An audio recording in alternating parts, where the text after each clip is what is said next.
opportunity to cop a plea or chop an axe or anything. Well, you're not going to be able to cop a plea or chop an axe because you're going to be obviously working so hard on the Twilight Zone that, in essence, for the time being and for the foreseeable future, you've given up on writing anything important for television, right? Yeah. Again, this is a semantic thing. Important for television, I don't know. If by important you mean I'm not going to try to delve into current social problems dramatically, you're quite right, I'm not. You told Kay Gardella of the New York Daily News this. You said, professionally, I don't think Twilight Zone will hurt me, but I must admit I don't think it'll help me either. I'm stepping out of the line of fire.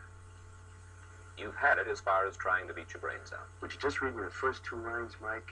Professionally, I don't think Twilight Zone will hurt me, but I must admit I don't think it'll help me. I never said that. I'm convinced it'll help me. I have great pride in the show. In 11 or 12 years of writing, Mike, I can lay claim to at least this. I have never written beneath myself. I've never written anything that I didn't want my name attached to. I have probed deeper in some scripts, and I've been more successful in some than others. But all of them that have been on, I'll take my lick.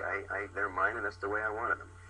Somebody asked me the other day if this means that I'm going to be a meek conformist, and my answer is no. I'm just acting the role of a tired nonconformist, and I don't want to fight anymore.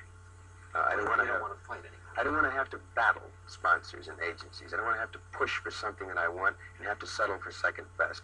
I don't want to have to compromise all the time, which in essence is what the television writer does if he wants to put on controversial themes. Well, then why do you stay in television? I stay in television because I think it's very possible to perform a function of providing adult, meaningful, exciting, challenging drama without dealing in controversy necessarily. This, of course, Mike, is not the best of all possible worlds.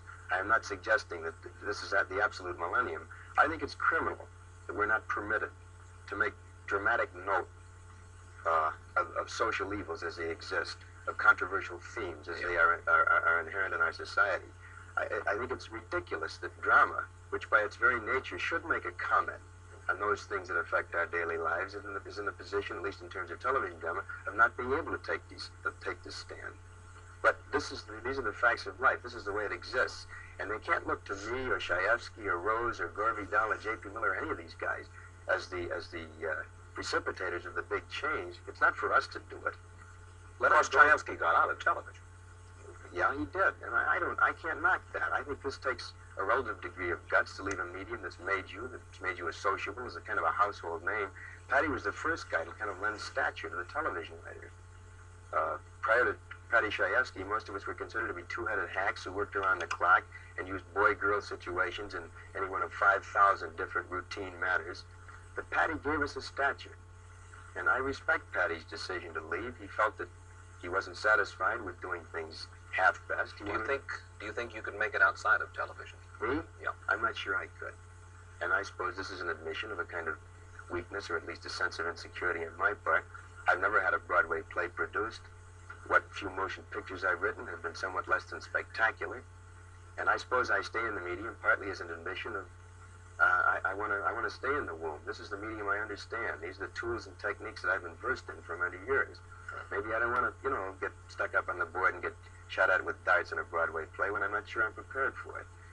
But Patty was willing to take the chance. Gore Vidal writes novels. Bob Arthur did Broadway. What about you in novels? Ultimately, I'd love to write a novel, and I think next year I'll start my play. Requiem was under option. It was written as a play, and I gave them their money back, and I want to do it over again. But I stay in the medium also because I happen to like the medium. Herb Brodkin, who was a TV producer who was associated with some of your earlier plays, has said this about you. He said, Rod is either going to stay commercial or become a discerning artist, but not both. I remember the quote. He gave it to Gilbert Milstein when Milstein was doing a profile on me in the New York Times. I didn't understand it at the time. I failed to achieve any degree of understanding in the ensuing years, which are 3 in number. I presume Herb means that inherently you cannot be commercial and artistic. You cannot be commercial and quality. You cannot be commercial concurrent with having a preoccupation with the level of storytelling that you want to achieve. And this I have to reject. I don't think calling something commercial tags it with a kind of an odious suggestion that it stinks, that it's something raunchy to be ashamed of. I don't think if you say commercial means to be publicly acceptable, What's wrong with that?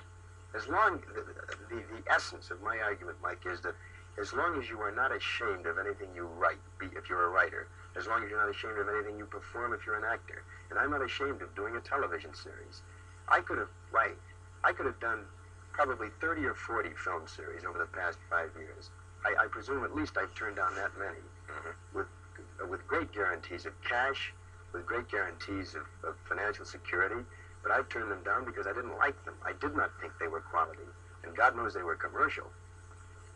But I think innate in what Herb says is this suggestion made by many people that you can't have public acceptance and still be artistic. And as I say, I have to reject that. One of your most recent plays was one called The Velvet Alley, right? Right. It was about the corrupting influences of Hollywood and big money. Right. Where'd that come from? Your own experiences? Part of it was very autobiographical. Part of it was a composite of observation of other people involved. Well, what do you mean by the corrupting influence of Hollywood and big money? What is that? What do you say? I didn't mean to suggest that corruption had a geographical tag, that it was necessarily the corruption of Hollywood. What I tried to suggest dramatically was that when you get into the big money, particularly in the kind of detonating, exciting, explosive, overnight way that our industry permits, there are certain blandishments that a guy can succumb to, and many do. Such as? A preoccupation with status, with the symbols of status, with the heated swimming pool that's 10 feet longer than the neighbors, with the big car, with the concern about billing. All these things. In a sense, rather minute things, really, in context, but that become disproportionately large in a guy's mind. And also, because those become so large, what becomes small? I think probably the really valuable things. And I know this sounds corny and so buckwheatish to say that things like having a family, being concerned with raising children, being concerned with where they go to school, being concerned with a good marital relationship, all these things I think are of the essence. Unfortunately, and the problem, as I tried to dramatize in The Velvet Alley, was that the guy who makes a success is immediately assailed by everybody. And you suddenly find yourself having to compromise along the line, giving so many hours to work and a disproportionate number of fewer hours to family. And this is inherent in our business. How many hours a day do you work right now as executive producer and or writer on? 12 to 14 hours a day. How many days a week? 7.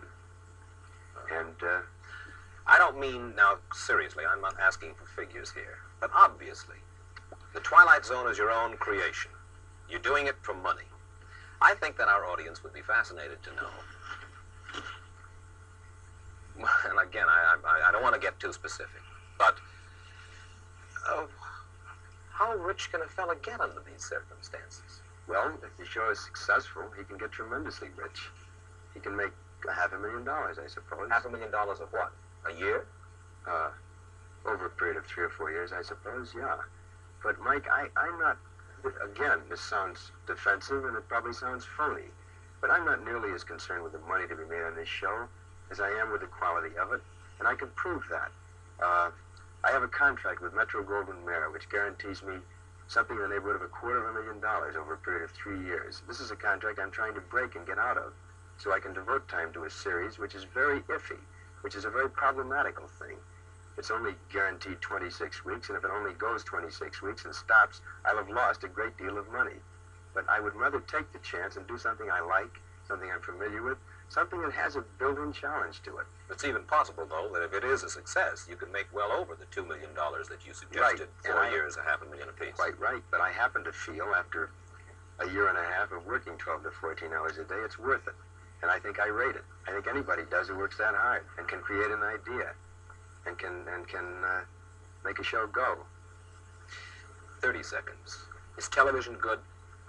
Some television's wonderful. Some television is exciting and promising and has vast potential. Some television is mediocre and bad.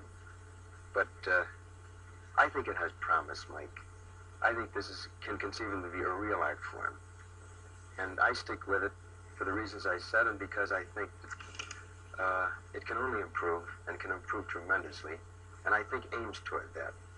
Rod Serling's story can be summed up in just a few words. From 40 rejection slips to 3 Emmy Awards, From a trailer home to a hacienda in Hollywood, complete with swimming pool, it hasn't been a long road, but it's been a hard one.